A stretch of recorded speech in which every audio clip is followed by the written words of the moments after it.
Para el común de la gente, un beneficiario de renta vitalicia es incomprensible. Es una categoría que no encuentra explicación. ¿Son jubilados?, me preguntan. Sí, les contesto, pero les paga un seguro. Desconcertados me vuelven a preguntar, ¿pero se accidentaron? ¿Están enfermos? No, son jubilados. ¿Pero no les paga ANSES?, me preguntan de nuevo. No, ANSES tiene, pero no quiere pagarles.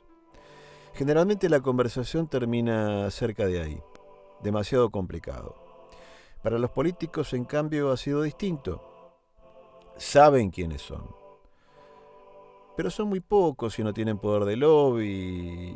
Y si no tienen poder y no hay que temerles, o es inútil aprovecharse de ellos. Y si no se los puede usar y no se les puede tener miedo, ¿para qué sirven? Esta es una historia de soledad. La soledad de los beneficiarios de rentas vitalicias, de sus familias, de sus amigos, de quienes los ayudan y de los abogados que hacemos esto. Para comprender el asunto desde el comienzo tenemos que situarnos en los 90, con Carlos Menem como presidente y Domingo Felipe Cavallo como ministro de Economía. Como se sabe, sacaron de la galera en 1 a 1 y por lo tanto bajaron la inflación casi a 0 en 12 años. Todo un logro, si se quiere, teniendo en cuenta las estadísticas de un promedio de 60% por año que se traía por lo menos contado desde 1945 a 2012. Esto trajo aparejadas constantes medidas económicas y correcciones de los salarios y haberes de los jubilados para mantener sus ingresos, con la consiguiente intranquilidad social y un comienzo de la pobreza estructural. Para el año 1956, por eso se había modificado la Constitución y se le había incorporado el artículo 14 bis, que garantizaba la movilidad de las jubilaciones y pensiones y el salario mínimo de los trabajadores. Era una forma de protegerlos de una moneda de papel que terminaba siendo papel moneda. Así, los distintos gobiernos posteriores y la justicia aplicaron fórmulas para que el haber de un jubilado no caiga mes a mes respecto de la inflación. En general, todos estuvieron de acuerdo en que para que esto sea justo, tenía que haber un enganche automático con los salarios de los activos. Estos planteaban aumentos de paritarias o medidas de fuerza y en algún caso incluso la aplicación directa de costo de vida o inflación medida, y esto se aplicaba automáticamente a los jubilados, en lo que se conoce como carácter sustitutivo del haber. En buen castizo, si un trabajador recibe aumento, también lo tiene que recibir un jubilado.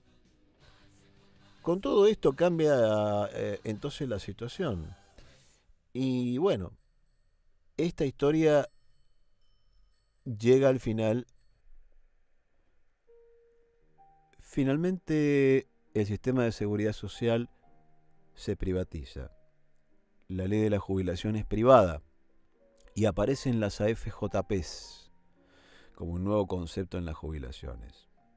Se crean dos sistemas, un sistema de reparto y un sistema de capitalización. El sistema de reparto no era más que la unificación de las cajas jubilatorias del Estado en una sola, la ANSES, bajo una ley, la ley 24.463.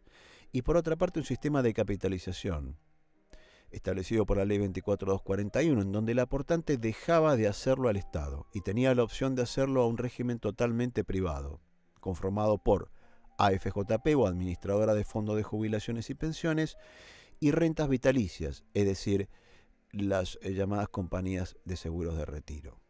Retiro programado y renta vitalicia eran las denominaciones técnicas de estas opciones. En cuanto a las principales diferencias y similitudes, algunas importantes, en principio la movilidad. El régimen de reparto sí permitía la movilidad, pero la movilidad la supeditaba a la existencia de partidas presupuestarias. Esto quería decir que si el Congreso tenía partidas disponibles había aumento y si no, no. De más está decir que nunca lo hubo. Por otra parte, en el régimen de capitalización la movilidad no era insta, no estaba considerada como parte del sistema, sino que dependía de la rentabilidad que obtenían las compañías, sea de seguros o AFJP. Si había rentabilidad, se pagaban aumentos y si no, no. En cuanto al régimen de reparto, era de por vida, era vitalicio. La persona fallecía, el sistema dejaba de pagarle, salvo en los en aquellos que habían quedado depositados y que podían percibir los herederos. Es decir, los que no habían sido cobrados por el beneficiario, se llaman remanentes. Por otra parte, el régimen de capitalización, si bien preveía que era de por vida, en el caso concreto de las AFJP podía suceder, porque no estaba previsto, que el ahorro previsional se agotara antes de la finalización de la vida del afiliado, por lo cual podríamos decir que solo era de por vida para las rentas vitalicias previsionales.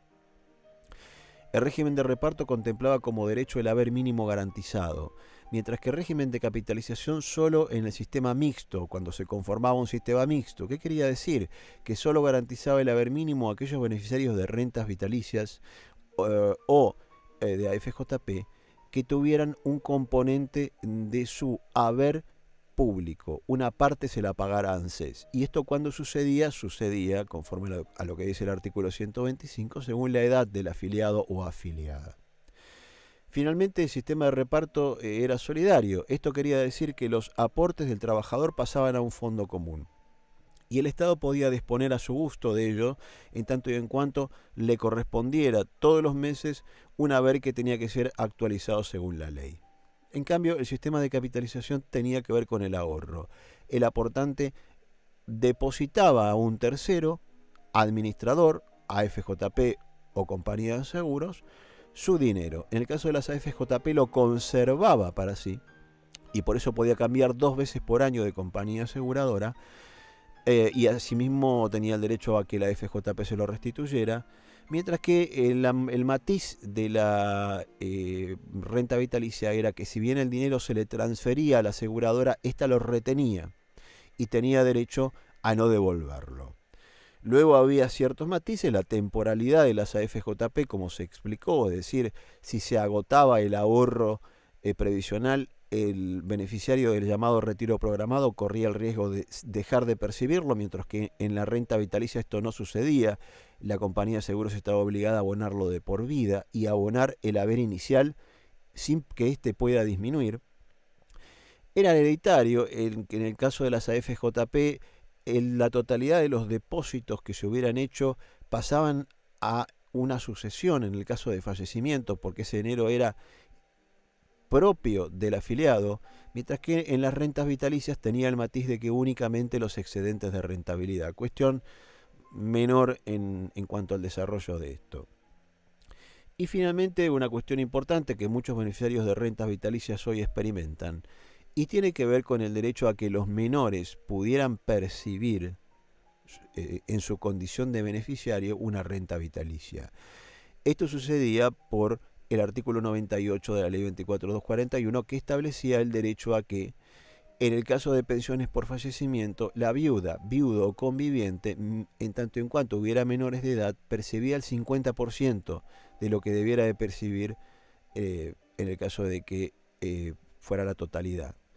Y ese otro 50% pasaba directamente como titulares a los menores. Luego, acontecido en la mayoría de edad de cada menor, se operaba el llamado derecho a crecer.